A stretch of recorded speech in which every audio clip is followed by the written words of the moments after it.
রাত পোহালেই মধ্যপ্রাচ্যের দেশ কুয়েতে ঈদুল আজহা শেষ দিকে দেশটিতে জমে উঠেছে কোরবানির পশুর হাট। কুয়েতি নাগরিকদের পাশাপাশি বাংলাদেশ, ভারত ও পাকিস্তান সহ বিভিন্ন দেশের প্রবাসীরাও কিনতে শুরু করেছে পছন্দের পশু।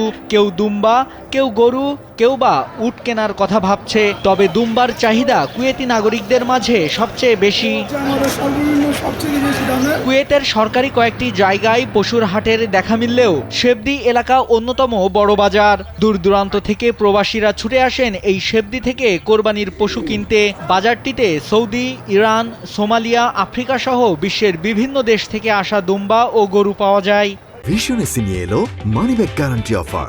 1 মাস ব্যবহার করে সন্তুষ্ট না হলে সম্পূর্ণ টাকা ফেরত। বাংলাদেশের মতো যেখানে সেখানে পশু রাখার অনুমতি নেই কুয়েতে, তাই সবাই চেষ্টা করেন ঈদের আগের দিন বিকেলে কিংবা ঈদের দিন সকালে পশু কিনতে। অনেকে আবার 4-5 দিন আগে পশু কিনলেও খামারে রেখে যান। প্রবাসীরা পরিবার ছাড়া ঈদ করলেও অনেকে বন্ধু, সহকর্মী, আত্মীয় স্বজন কিংবা কুয়েতে প্রবাসী শ্রমিকরা মিলে পশু কোরবানি করে থাকেন। আমরা গরু নিয়ে আসতেছি, ফ্যামিলির সাথে ঈদ করবো। এটা আমাদের জন্য অনেক সুন্দর এবং আমাদের কোম্পানিতে অনেক বাংলাদেশি আছে। So I will invite to them to come my house. সবাই আসবে, অ্যারাউন্ড 30 থেকে 35 জন। আমরা সবাই মিলে একসাথে খাওয়া দাওয়া করব। এখানকার পশুগুলোর মালিক কুয়েতি হলেও দেখাশোনা করেন বাংলাদেশিরা।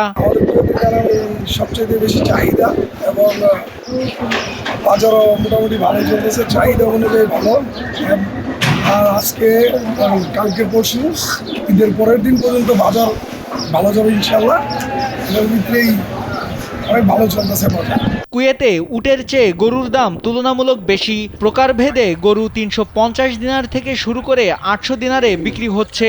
উট বিক্রি হচ্ছে 200 থেকে 500 দিনারে, আর দুম্বা ও ছাগল বিক্রি হচ্ছে 80 দিনার থেকে 250 দিনারে। ঈদের কোরবানির গরু কেনার জন্য আসি। গরুর বাজার আছে একটু চড়া, এক একটার দাম চাইতেছে 370-80 দিনার। ফ্যামিলি আছে, তাই সবাই এখানে কোরবানি করুন। 50 ডিগ্রি সেলসিয়াস তাপমাত্রাকে উপেক্ষা করেও থেমে নেই কুয়েতে কোরবানির পশুর হাট। হাটে অপ্রীতিকর ঘটনা এড়াতে সবসময় আইনশৃঙ্খলা বাহিনীর কঠোর নজরদারি রয়েছে। নাইমুল হাসিব, কালবেলা।